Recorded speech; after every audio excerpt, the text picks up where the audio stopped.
everybody, King of Dragons 5000 here, coming at you with another figure review.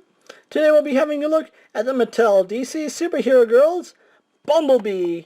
Now here we do have Bumblebee in the packaging. You can see she does include her wings, which is pretty much a given because that is like on her person. But anyway, going on, we do have a little image of Bumblebee's little bee, her name, and then that's really all on the packaging, and you can see a really nice image of Bumblebee right here in the corner.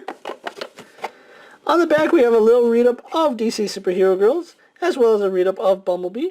It says, Bumblebee is a happy-go-lucky girl who is always up to the latest trends and music.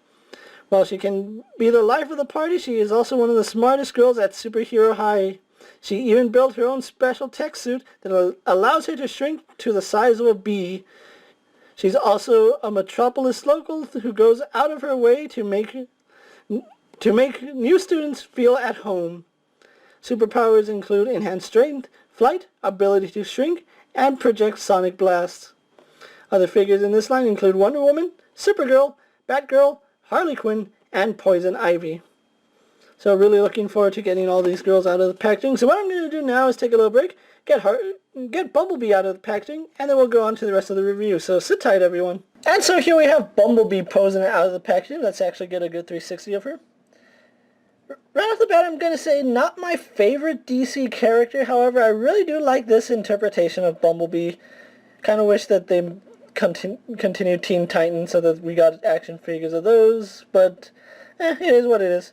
But really nice looking design for the character. I'm going to say that.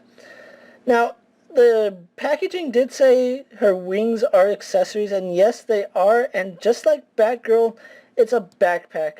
However, I find that Bumblebee's wings are a little harder to get on and off than Batgirl's Batpack, so I'm not even going to bother taking these off, but her wings are removable. They are a softer plastic, and as you can see, they are prone to warping, so just be advised that if you're going to have her pose, don't have her against the wall or anything leaning on her, because these wings will warp.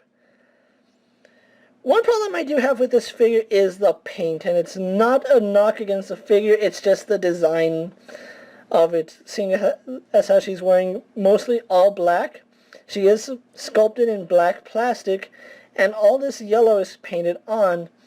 What that does is that it's not painted clean in all areas, and I'll go more into detail on that when I go into her details, but really nice figure, I do like it.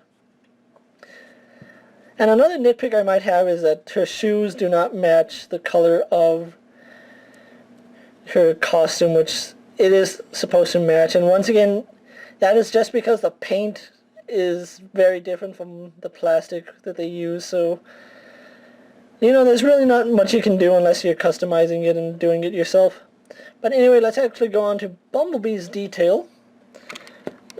And that's one thing I do notice is that her wings do make her a little back heavy, and it doesn't help that mine has really loose hips, as you can see.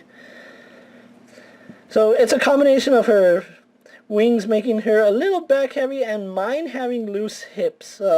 If mine didn't have loose hips, this wouldn't be so much of an issue, but unfortunately it is. So let's actually get a look at that face sculpt, which is a really nice face sculpt. You can see her cornrows are painted really nicely. You can see that her hair is painted on this side of her hair, or on this side of her head, excuse me.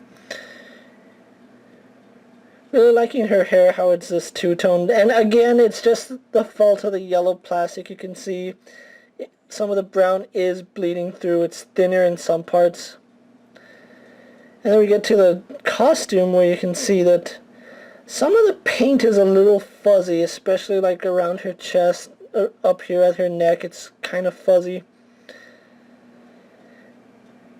Also, her buttons are not painted in a different shade.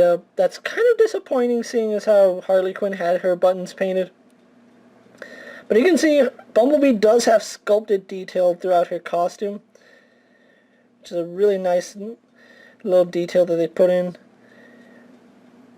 And then her wings also have sculpted detail, which I do like that.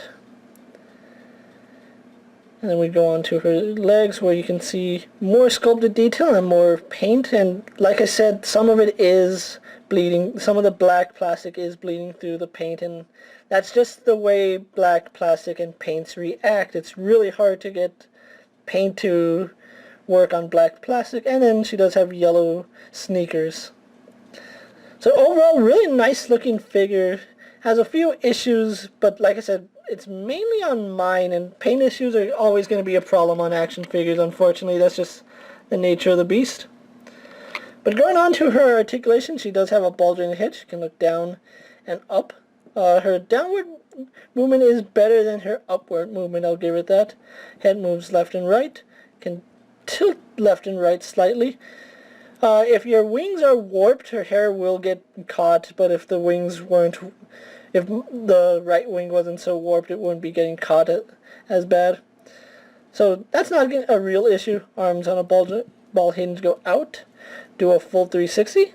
And because the wings are a softer plastic, they don't at all hinder her articulation, which is good. She has a ball jointed, single jointed in the elbow, as well as a swivel there. And you can see some more paint that shouldn't be there, unfortunately. She has a wrist swivel. Nothing in the torso, no ab crunch, no waist swivel.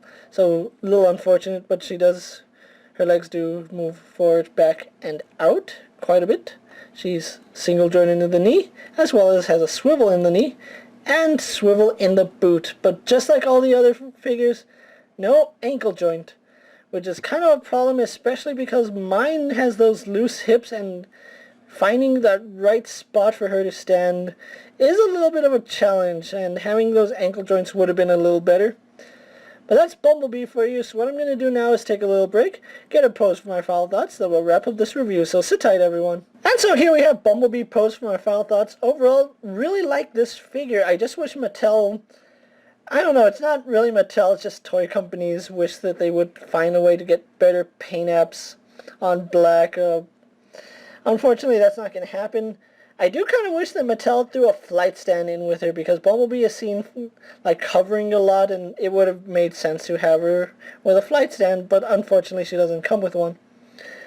If you're looking for these girls, you're only going to be able to find them at Target. Target is the only store carrying DC superhero girls. If you're looking for the action figures are $10 each. That's a really good price for a 6-inch figure with this much articulation, seeing as how most 6-inch figures cost you $21. So if you can find these girls and you're a fan of the design, fan of DC superhero girls, pick them up. If your child is into them, why not pick them up for your kids? They are supposed to be action figures geared toward girls. However, I really don't see toys as something that should be divided by boys and girls. If your child likes it, why not just pick it up for them? It's as simple as that. But if you can find these girls and you're a fan of the style, definitely look into this line. This is a really nice line. I'm actually enjoying it myself.